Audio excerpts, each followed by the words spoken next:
Pakisabi po ulit, rooted. Sa world po kasi, sa mundo, ito po yung sinasabi nila sa mundo. You are defined by what you do, how you act, what you accomplish. Iyan po yung sinasabi ng mundo. Na ang sabi ng mundo, some people, dinidefine nila ang kanilang sarili sa accomplishments nila. Okay? Na mahalaga, they put their significance, they put their identity in their position sa work. Okay? Tinitignan nila, kinukuha nila yung significance nila at yung identity nila sa achievement nila sa mundo. Just like what we've discussed on the pursuit of life.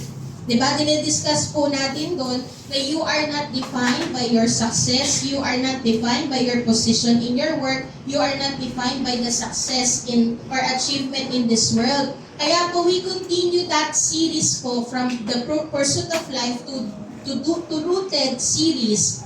Kasi gusto natin na malaman mo kung sino ka. Okay? Gusto ng Panginoon na malaman mo kung sino ka kasi kapag nalaman mo kung sino ka at nalaman mo yung original design ng Lord sa buhay mo, yung katotohanan po na yun ay maglilid sa'yo doon sa tamang pamumuhay. Okay? Kasi ang sabi po ng Panginoon, kung sa mundo you are defined by what you do, how you act, or what you achieve, what you accomplish, but sa Panginoon, in Christ, you are defined by who you are in Christ, and who you are in Christ determines how you are to live. Iyon po yung kapag sa Panginoon, ang katotohanan sa Panginoon, kailangan malaman mo muna kung sino ka para malaman mo kung paano ka mamumuhay. Kasi iyon po, nakabase sa kung sino ka ang iyong magiging pamumuhay. Kaya ayun po yung sinasabi ng Panginoon, we need to continue this series po na deeply rooted so that you may know how to live your life because you are bringing back, binabalik ka doon sa original design ng Panginoon sa kung sino ka. And today, ang ating pong topic is I am the salt of the earth. Pakisabi po, salt of the earth. Salt of the earth. Yan. I am the salt of the earth. Akinin niyo po yun. I am the salt of the earth. I am the salt. Amen. So, sabi po sa Matthew 5:13, sabi po dito, you are the salt of the earth, but if the salt loses its saltiness or becomes tasteless, how can it be made salty again? It is no longer good for anything except to be thrown out and trampled underfoot.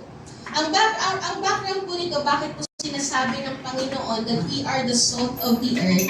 Kasi kung titignan po natin sa panahon po natin ngayon, ang asin po is just ordinary. Tama po? Makita mo na lang yan kahit saan, mabibili mo ng 2, 3, tama po ba, 5 piso.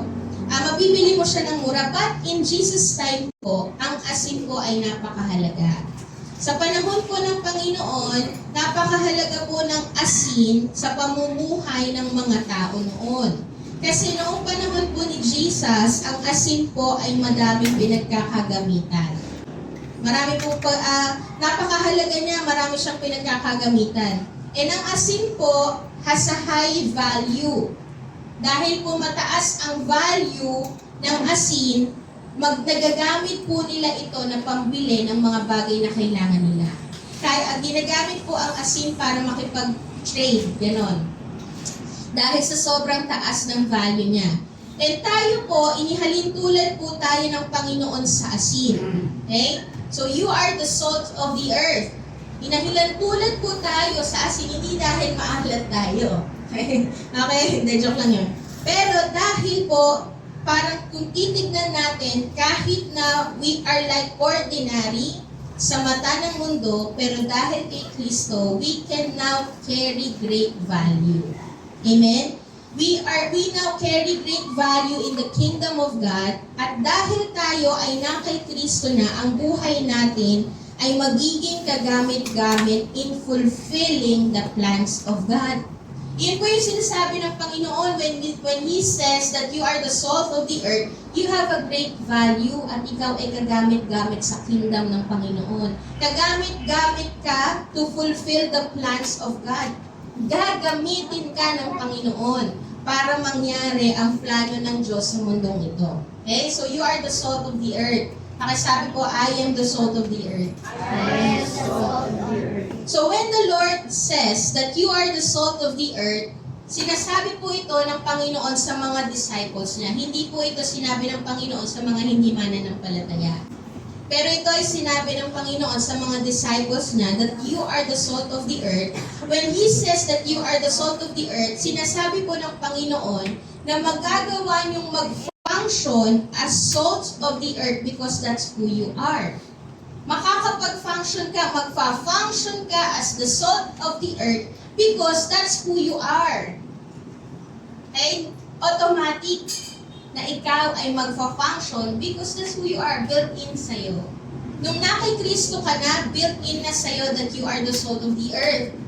So, parang halimbawa na lang, yung isda sa karagatan. Okay? Meron po ba kayong nakita sa dagat na nalunod na isda kasi hindi marunong lumangoy? Meron po ba? Meron? Meron? Inilagay kasi sa lata. Hindi nag-function kasi nakulong eh. Okay? So wala po kayong makikita na isda na nalunod sa dagat kasi hindi marunong lumangoy. Automatic marunong lumangoy ang isda. Bakit? Built-in sa kanila ang paglangoy because that's who they are. That's their identity. Naka-built-in yung kanilang ginagawa sa identity nila because they are fish. Ganon din sa atin, nung sinabi ng Panginoon that you are the salt of the earth, magagawa mong mag-function because that's who you are. Amen? You are the salt of the earth. When the Lord tells you that you are the salt of the earth, God has given you the power to function as the salt of the earth because God made you to be the salt of the earth the moment na ikaw ay nakipag-isa kay Kristo. So ano nga ba ang function ng salt? Titingnan po natin anong function ng salt para malaman natin kung paano tayo mamumuhay bilang salt of the earth. Dalawa lang po yung ating points today is preserve and seasons. The salt preserves and the salt seasons. Una is preserves. Pag sinabi po natin preserve, ito po ay it keeps things from going bad or from spoiling. Piniprevent po niya ang isang meat, ang isang bagay from spoiling. Pag sinasabi natin preservation. Okay? In times of Jesus po, ang asin po ay ginagamit to preserve the food from spoiling. Kasi sa panahon po nila, wala po silang kagaya natin na may ref. Kaya ilagay lang natin sa ref na preserve na yung meat. Okay? Yung meat po, it is meant to be spoiled. It is meant to decay. It is meant po na masira. Yan po ang nature ng meat. Automatic masisira ang meat kapag wala kang ginagawa. Okay? Yan po ang automatic na nature ng meat. Masisira siya kapag wala kang ginawa sa meat. Ang meat po is like the world. It decays. Nadidestruct. Ito po ay pasira ng pasira, pasama ng pasama. Ayun po ang patutunguhan ng mundo. But the meat can be preserved if there is salt. Okay? Nahihinto po ang pagsira ng mundo kapag ka merong asin. Sino yung asin? Tayong mga mananampalataya. Kanina sinabi natin, automatic na nasisira ang meat kapag wala kang ginagawa. Ganon din po sa mundo. Ang mundo po patuloy at mabilis na masisira kung wala ang mga Kristiyano. Kaya importante ang buhay ng isang Kristiyano sa mundong ito. Okay? Nape-preserve po ang kasiraan ng mundo kasi nandito pa tayo. Kasi nandito pa ang mga Kristiyano. God uses the Christian to preserve this world from corruption and destruction. Bakit nga ba patungo sa corruption and destruction ang mundo? Kasi po ang mundo ay talagang namumuhay sa kasalanan. Iyan po ang nangyayari. Patuloy na namumuhay sa kasalanan ang mundo and sin leads to destruction. So kapag ka ang isang lugar walang Kristiyano doon, ang lahat ng gagawin nila ay puro kasalanan and it will be destroyed. So ganoon din po sa mundo. Kaya nahihinto o nape-preserve, napapabagal ang pagsira ng mundo. It is because there's still Christians in this world that lives as the salt of the earth. Sabi po sa 2 Timothy 3:1-4, tandaan mo ito, magiging mahirap ang mga huling araw dahil magiging makasarili ang mga tao, sakim sa salapi, mayabang, mapagmataas, mapang-insulto, masuwayin sa magulang, walang utang na loob at hindi makadiyos. Ang sama, no? Kung titingnan natin, sobrang sama naman ng sinasabi dito, pero ito po ang patungo. Dito po magiging patungo ang mundo natin. Ayaw nilang makipagkasundo sa kaaway nila, malupit, walang awa, mapanira sa kapwa, walang pagpipigil sa sarili at galit sa anumang mabuti. Hindi lang iyan, mga taksil sila, mapusok, mapagmataas, mahilig sa kalayawan sa halip na maibigin sa Diyos. Ito po ang patutunguhan ng mundo natin. Pasira ng pasira, pasama ng pasama ang mundo. Because the nature of the meat is to be spoiled, no? Madicay, masira, iyan ang nature, masira siya kapag walang ginagawa, pero dahil nandito ang Kristiyano, nape-preserve ang mundo. Amen po ba? So, paanong paraan po natin mape-preserve ang mundong ito? Kung babalikan po natin ang previous verses po sa chapter 5, Matthew chapter 5, dun sa binasa po natin, ito pong chapter na to is about the Sermon on the Mount. Okay? So, ang tinuturo po ng Panginoon sa Sermon on the Mount is how to live according to the kingdom of God. Yun po yung sinasabi ng Panginoon. Kung babalikan niyo po yung verses po doon sa Sermon on the Mount, itinuturo po ng Panginoon kung paano dapat mamuhay ang isang Kristiyano dito sa mundong ito. In this fallen world, paano ka mamumuhay according to the kingdom of God. So, nung tinuturuan po o nung sinabi po ng Panginoon that you are the salt of the earth, sinasabi po ng Panginoon, mape-preserve mo ang mundong ito kung ikaw ay mamumuhay according sa kingdom ng mundo. Ay, sa kingdom ng Diyos. Okay? Jesus is saying that we are now in the fallen world, but you are the salt of the earth and you can preserve the original state of the world if you will live according to the kingdom living. Ano yung mga bagay na dapat ipinapamuhay according to the kingdom living? Righteousness, holiness, peace, joy. Nakikipag-isa tayo kay Kristo. Iyan po yung mga pamumuhay na sinasabi ng Panginoon, yung tinuturo ng Panginoon sa Sermon on the Mount. Na ikaw bilang isang Kristiyano, bilang isang salt of the earth, if you want to preserve this world, you need to live according to the kingdom living.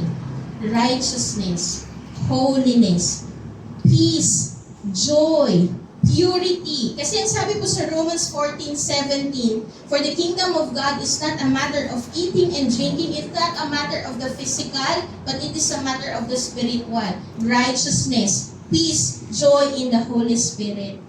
So ang sinasabi po ng Panginoon para ma-preserve mo ang pag-decay ng mundong ito, you need to live the truth.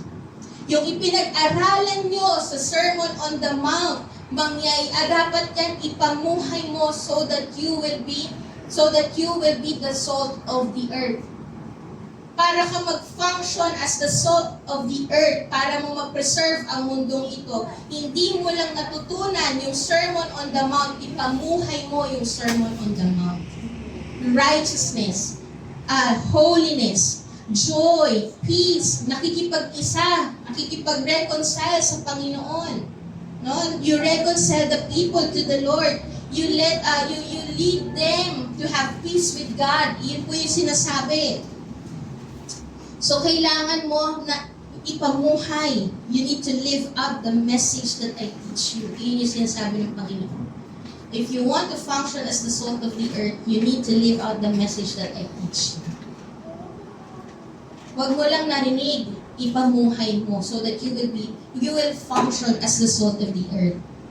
Ang mga mananampalataya po ay tinawag ng Diyos to preserve the world from immorality and spiritual corruption by living a godly life and standing on the truth.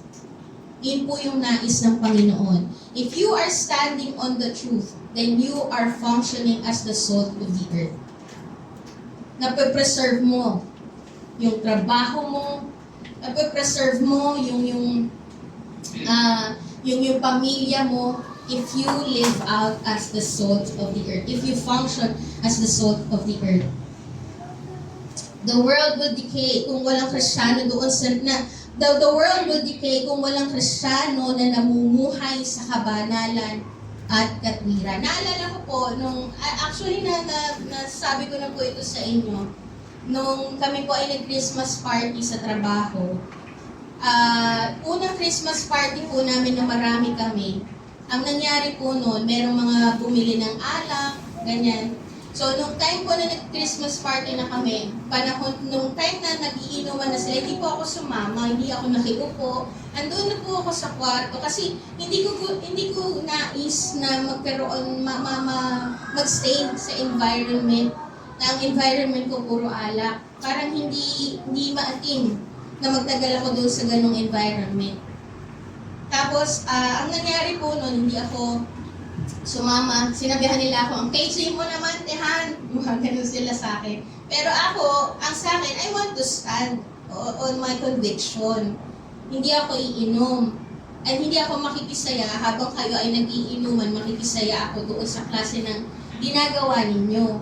Kasi pagka nakisali ako at nakisaya ako doon sa ginagawa nila, parang ang nangyari, na-compromise ko yung conviction ko.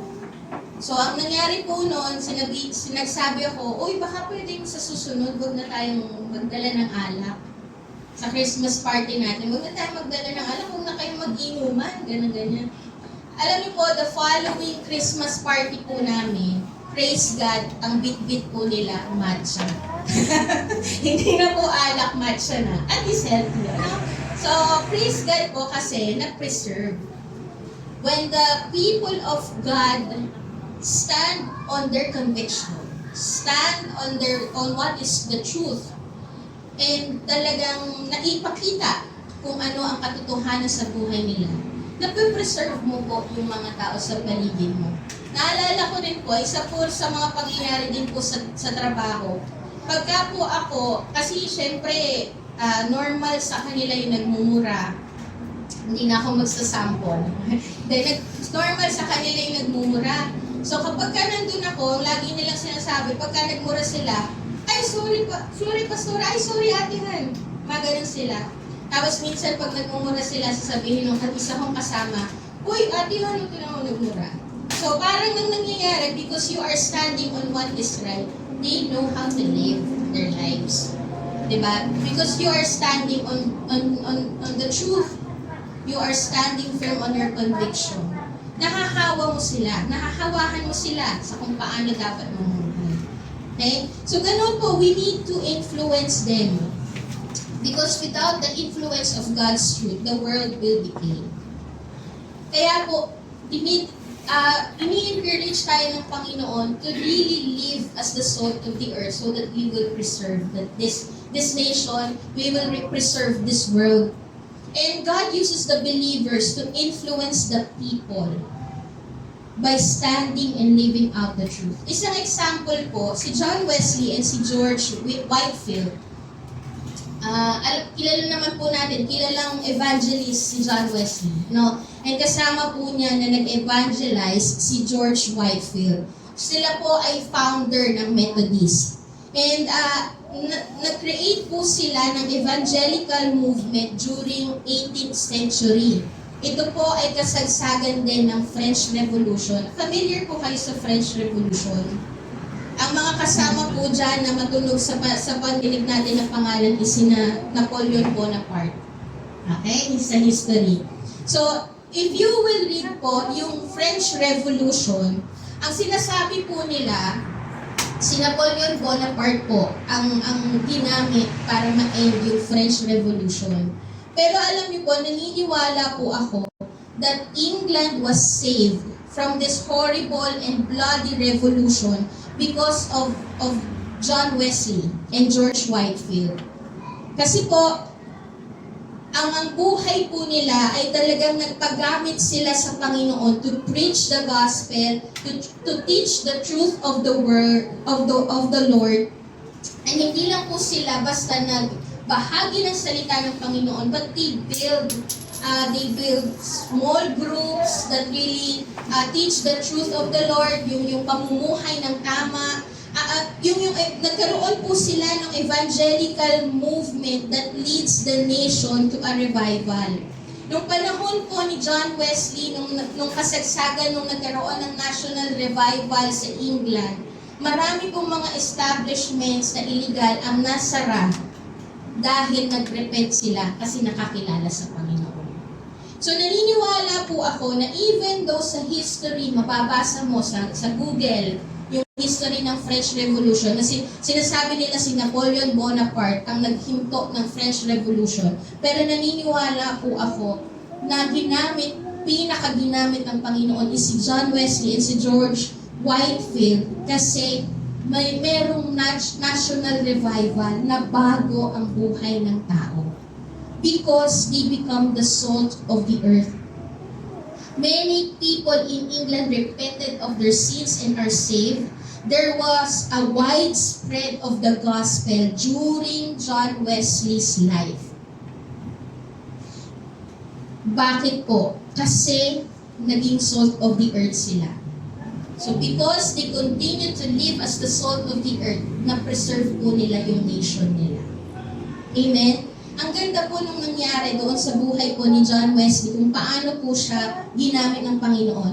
Maybe what they are doing is parang seems small at the beginning. Nag-preach lang, yung sinasabi nila, hindi sila yung nakapaglaban, nag-preach lang sila. Maybe it seems small in the eyes of the world, but that small act of standing on the truth becomes a movement. Yung pag-uumpisa po nila ng maliit na bagay, dahil nang tumatayo sila sa katotohanan, naging movement siya. Okay? So, ganun din po ang asin. Salt may be small and insignificant in the eyes of the people because of its appearance, but it has the power to influence so much. Ganun din po sa buhay natin. Feeling mo parang ang ordinary ng ginagawa mo, but if you keep on standing on what is right, you will influence so much. Amen po ba? Makakapag-influensya ka ng matindi. We may seem small and insignificant in the eyes of the world, but God has given you the power in preserving the nation. We may start small scale, small act of doing what is right, but it can influence so much. Kaya naniniwala po ako na yung nangyayari po sa bansa natin, magulo man, pero dahil may tumatayong mga Kristiyano, mape-preserve ang bansa natin. Amen po ba? Amen? Ang gagamitin ng Diyos para magkaroon ng pag-asa ang bansa natin ay ang mga Kristiyano that lives as the salt of the earth. Ito po ang gagamitin ng Panginoon para magkaroon ng pag-asa itong bansa natin. Kung maririnig niyo po yung mga balita sa social media, sa kongreso, di ba? Ang gulo na talaga. Parang maiinis ka, napupunta lang sa kotse niyo ang tax namin. Di ba? Ganun tayo, di ba? Pero, alam niyo po, ikaw pa rin ang gagamitin ng Panginoon para magkaroon ng pag-asa ang bansa natin if you will continue to stand on what is right. And if you will continue to intercede for this nation, you are the salt of the earth. Amen? May pag-asa ang bansa natin kasi maraming Kristiyanong tumatayo sa katotohanan ng Diyos. Amen? Amen. Hallelujah. Pangalawa po, it's seasons. Ang sabi ko, seasons.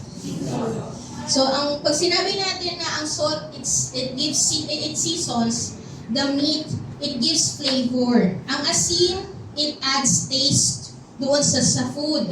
Hindi lang siya nagdadagdag ng lasa sa pagkain, pero pag naglagay ka po ng asin sa isang pagkain, nilalabas po nito yung best flavor ng food. Okay? Yun po yung ginagawa ng isang asin. So kung doon naalala ko lang yung commercial, yung makulay ang buhay sa sinagawang buhay. Pero alam niyo po ba, makulay ang buhay sa isang taong may Kristo sa buhay. Amen? Amen? And kagaya po ng discussion natin last time sa Masterpiece, sa Genesis 2:7, balikan po natin, Genesis 2:7. Nung tayo po ay create ng Panginoon, sabi po sa Genesis 2:7, "Then the Lord God formed the man of the dust from the ground and breathed into his nostrils the breath of life, and the man became a living creature." Sabi po dito, hiningahan po tayo ng Panginoon nung breath of life. And nung hiningahan tayo ng Panginoon, ibig sabihin po nun, He impart Himself sa buhay natin. Nag-impart po ang Panginoon, nag-transfer ang Panginoon sa buhay natin ng kanyang nature. Yung sinasabi natin yung communicable nature of Jesus Christ, communicable nature of the Lord, yung loving, kindness, goodness, yung non-communicable nature of God is yung majesty, marvelous, hindi natin yung magagawa. Yung mighty, hindi natin yung magagawa. Ang magagawa po natin na transfer ng Panginoon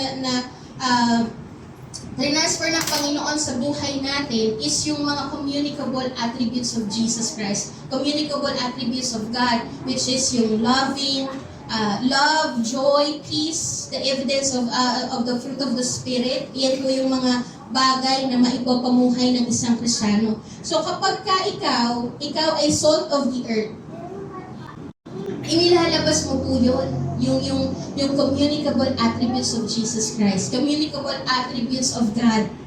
Kaya kapag ikaw ay napunta sa buhay ng iba, yung mga walang lasang buhay nila nagkakalasa. Kasi naipapamuhay mo, yung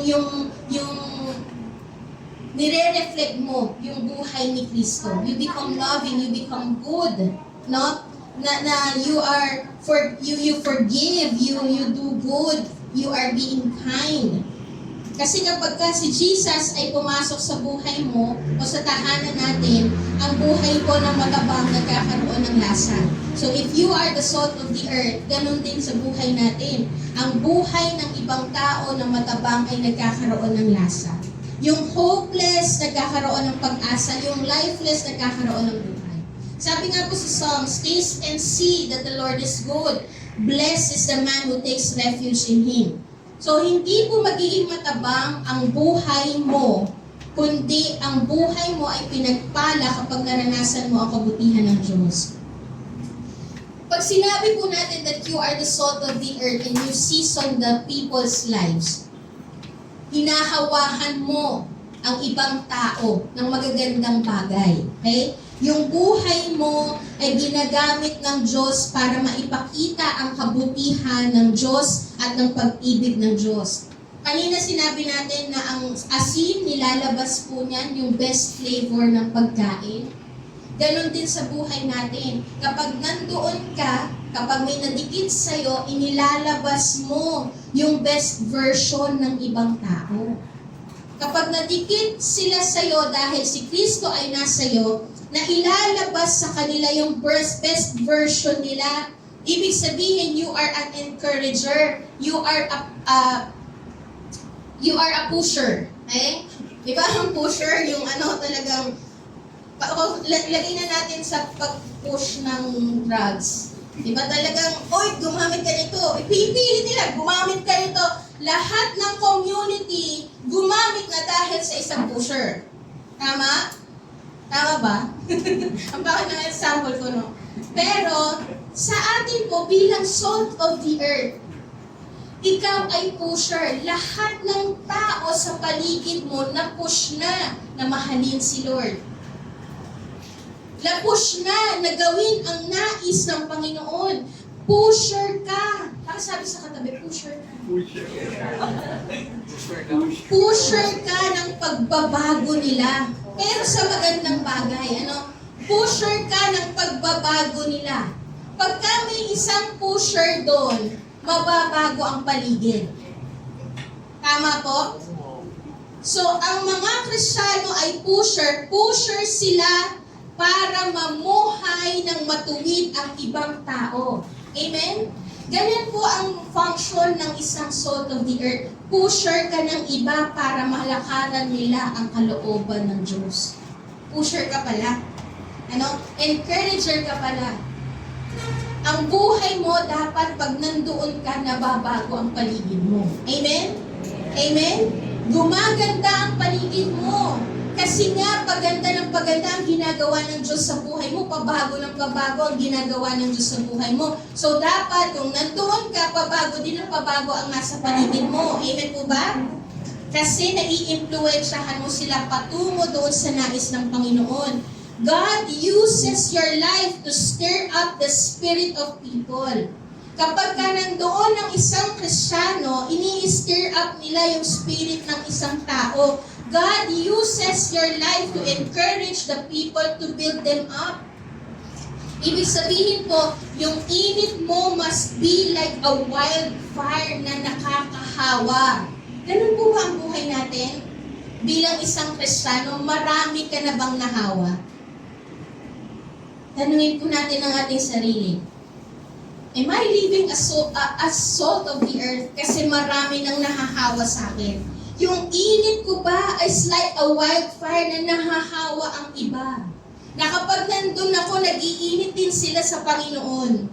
Amen? Na ginagamit ka ng Diyos para makahawa ng passion sa Panginoon. Ginagamit ka ng Diyos para makahawa ng sipag sa paglilingkod. Ganun po ba ang buhay natin? Nahahawa ba ang iba na maglingkod din sa Lord? Nahahawa ba ang iba na sumunod sa Panginoon? Nahahawa ba ang iba na magkaroon ng matinding passion sa Diyos? Ganun ba ang buhay natin?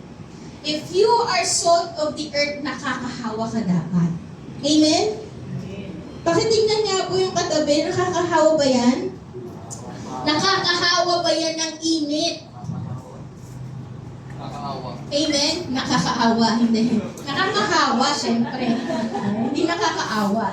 Okay? So, doon po sa sinasabi ng Panginoon, we need to stir up the people in the way we live our lives and also in the way we speak. Not just in the way we live our lives, but also in the way we speak. Dapat ang iyong salita ay nakaka-stir up, nakaka-build up, nakakahawa. Sabi po sa Colossians 4:6, let your speech always be gracious, seasoned with salt, so that you may know how you ought to answer each person. So sinasabi po ng Panginoon dito, ang bawat salita na lalabas sa bibig natin must be seasoned with salt. Ano yung ibig sabihin ng seasoned with salt? Or you need to speak with grace. Yung sinasabi po dito ay hindi po yung mabubulaklak na salita na parang umaayon sa gusto ng mga taong marinig. Pero hindi naman ayon sa katotohanan ng Diyos. At hindi salita na nagbibigay ng pagbabago sa mga tao. Okay? Yung sinasabi po dito na you need to speak with grace, you need to speak na yung speech mo must seasoned with salt. Ibig sabihin po nun, you need to speak the truth with love. Yung mga salita mo, meron mang correction, meron mang rebuke, meron mang pagtuturo, meron mang pagtatama, pero sinasabi mo ito na you are motivated by love. Because you love the person. Kaya tinatama mo sila. You love the person, kaya tinuturuan mo sila. You love the person, kaya nire-rebuke mo sila kasi nakikita mo na may mali. Okay? Meron po kasi na tao na ginagamit yung word na, kinurik lang naman kita. Pero yung salita nila, it doesn't build up, but it tears down the people. So, meron pong pagkokorek na tamang pagkokorek. At may pagkokorek na ayon sa mundo na nakakasira na correction. Bigyan ko po kayo ng konting outline po dito about correction and criticism. Correction in the sense na ayon po sa salita ng Panginoon. And yung criticism po is ayon sa pagko-correct ng mundo. Pagka correction po na salita ng Diyos ang sinasabi natin, it restores. Okay? Pero ang criticism po, it condemns. Tinutuldukan mo na yung buhay ng tao. Ang correction nagdudulot ng restoration, ang criticism nagdudulot ng condemnation. Ang correction, it points the mistakes. Yes, pinopoint mo yung mistake, pero they offer help to make things right. Ay nag-o-offer sila ng maayos na paraan para maitama yung tao. Nakikita ang pangangailangan na tulungan ang nagkamali. Yun po yung correction ayon sa salita ng Diyos. Pero yung correction ayon sa mundo, they just point the mistake and that's it. Tuldok na.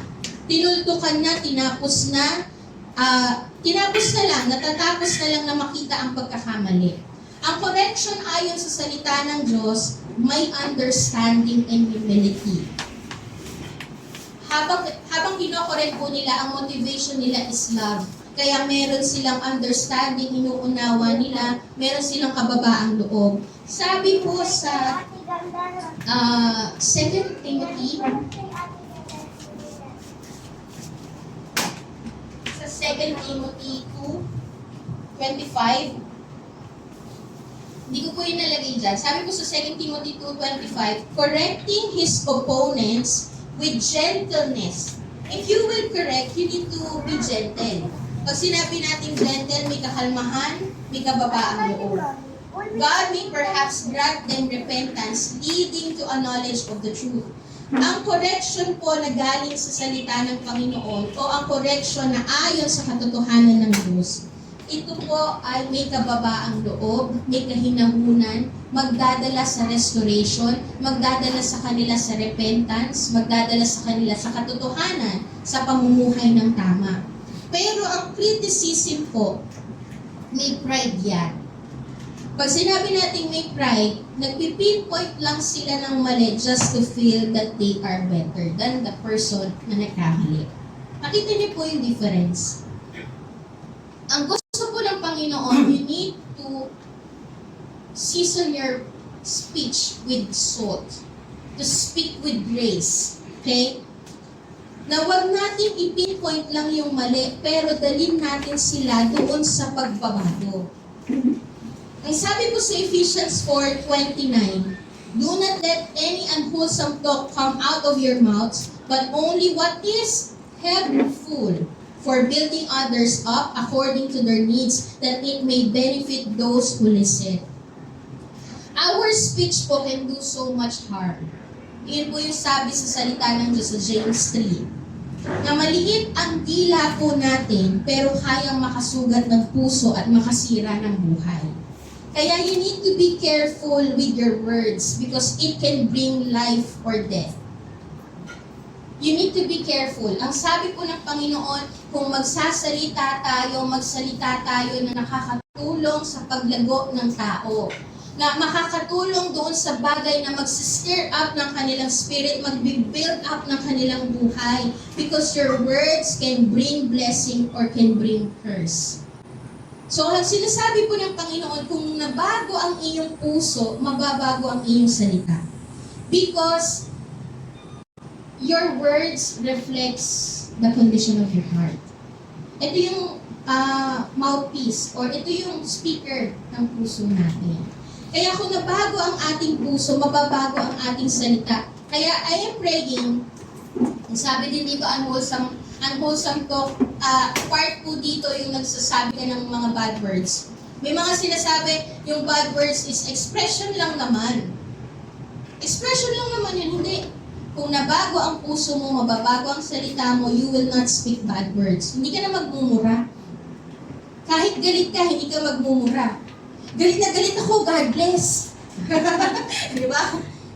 Alam mo po, pagka sa motor or nagdadrive ako, ay naku, ang galing talaga ni Kuya. Ganun po ako pagka parang ang reckless ng mga nagdadrive sa harap ko. Very good talaga si Kuya, gumagano po ako. Kasi I don't want to speak words na hindi maganda. Although hindi naman po tayo perfect, may pagkakataon na nag-i-slip sa ating bibig yung mga bagay na hindi magaganda o masasakit na salita. But let the Lord continue to cleanse our tongue. Cleanse our lips. Kasi our speech can do so much harm. Pag minura mo ang anak mo, dala niya yan hanggang pagtanda. Your speech can bring so much harm. It can bring blessing or curse, so you need to be careful with your words. Dapat ang iyong salita will stir up the spirit of people. Ang iyong salita will build up the people. Kagaya po ng salt, ang function din po ng salt is nagagamit po siya for healing. Ginagamit po, sinasama po, some of the yung mga healing products po, may mga salt po yan. Kasi ginagamit po ang salt sa healing para magpagaling. So when Paul encouraged us that our speech must be seasoned with salt, nung sinasabi po ni Paul na yung dapat na salita natin must be seasoned with salt, ini-encourage po niya tayo that let your speech brings healing to people. Ganun po dapat. Kasi ang salita ng Panginoon nagtatama man, pero nagpapagaling din. Kagaya ng discussion natin last time. Kapag kinorek tayo ng Panginoon, masakit man, pero ang dulo nun gagalingan. May pain man, pero ang dulo nun restoration. Ganoon din po, if we are the salt of the earth. Ang speech natin, medyo masakit man, dahil nagsasabi tayo ng katotohanan at nasasaktan yung mga tao na mahal ang kamalian, pero ito ay magdadala sa kagalingan nila. Magdadala sa restoration, magdadala doon sa tamang buhay. Huwag po nating hayaan na ang salita natin ay magdulot lang ng sugat sa tao. Huwag mong hayaan na kapag nagsalita ka, maiwan lang na sugatan yung tao. Dalhin natin sila sa salita ng Diyos kasi ang salita ng Diyos ay nagdadala ng kagalingan. Amen po ba? Amen? So if we see na parang, wait lang, parang nasa side ako ng criticism, then hayaan po natin na magpabago tayo sa Panginoon. Amen? Sabi din po sa Haggai 1:13-14, Then Haggai, the messenger of the Lord, spoke to the people with the Lord's message. I am with you, declares the Lord. And the Lord stirred up. Kung titignan niyo po dito, when Haggai spoke the message of God, yung tamang salita, salita ng Panginoon. Nung sinabi po niya, kahit maiksi lang, I am with you, declares the Lord. Pero dahil iyon yung tamang salita at salita na galing sa Panginoon, ano po yung naging resulta? Stirred up the spirit of Zerubbabel. Na-stir up yung spirit ng mga tao. When you speak the right words and those words comes from the Lord, ang resulta po niyan, it stirs up the people. It stirs up the spirit of the people and it leads them to work for God. Sabi po dito, work on the house of the Lord. Nung sinabi na Haggai, yung salita na galing sa Panginoon, nagdala po ito sa kanila ng pagnanais na maglingkod sa Diyos. It stirs up their spirit, it builds up their lives, it leads them to do the will of God. Ganoon po ang salita. Kung may pagkakataon na yes, magko-correct tayo, pero hayaan po natin na ang salita natin ay magdala sa kanila doon sa kalooban ng Diyos. Amen po ba? Amen?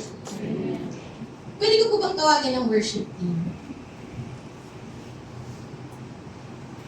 Sa isang restaurant po, when the salt adds flavor to the food, halimbawa, sa scenario ng restaurant, kapag ka ang isang pagkain na inihain po sa atin ay masarap, masarap yung pagkakahain sa atin, masarap yung pagkakaluto ng isang pagkain, ano ang sasabihin mo? Ano po sasabihin natin? Wow, ang sarap ng asin! Ganun ba? Ganun po ba? Kasi asin yung nag-add ng flavor eh. Ang sarap ng asin. Hindi. Wow, ang sarap ng pagkain. Sino ang nagluto?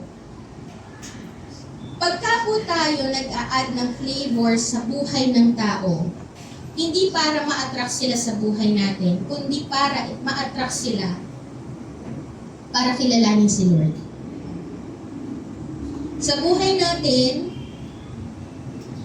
ang trabaho po ng isang asin kapag siya ay nag-function, it is not to make the salt great. It is not to make himself great, but to show how great the chef is. Sa buhay natin, ganun din. Kapag ka nagfa-function tayo bilang salt of the earth, it is not to get the glory and to make ourselves look great. Ang galing naman, ang husay naman. Hindi ganun. But we use our saltiness to attract the people of how good and great our God is. Ia-attract natin sila patungo sa Panginoon. Magfa-function ka as the salt of the earth to give the world a taste of who Christ is. Ang ipapahayag mo po ay hindi kung gaano kahusay, ka-highly spiritual, hindi kung gaano kabuti, kundi ang iha-highlight mo ay kung gaano kabuti si Lord. Amen po ba? Kung gaano kadakila si Lord. Kapag nag-function ka as salt of the earth, ang dapat ma-acknowledge ng mga tao is yung lasa ni Kristo. Amen po ba? Ang matitikman po nila dapat ay si Kristo, maa-attract sila kay Kristo. Isang illustration lang din po before tayo mag-end. Ang isang kartero po at ang isang kabayo, ang gawain po ng kartero para painumin yung kabayo, lalong-lalo na kapag yung kabayo ay ayaw uminom.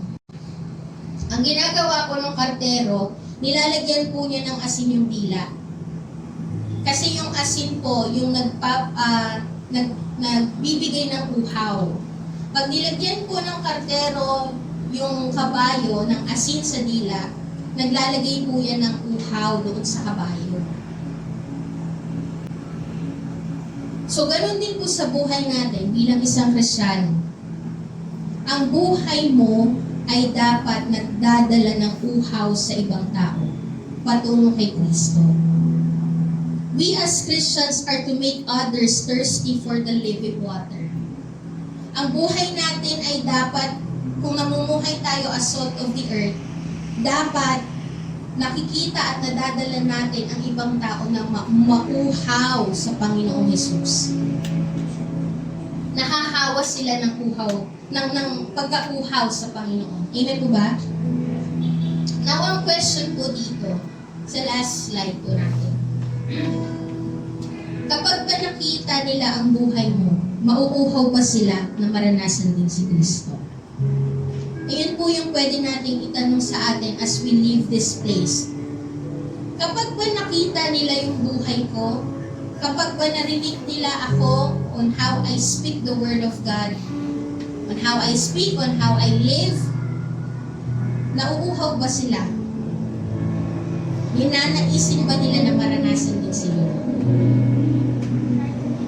So, if you are the salt of the earth, dapat ang buhay natin ay magdala sa pagkauhaw sa iba. Pagkauhaw ng iba sa Panginoon. Amen po ba?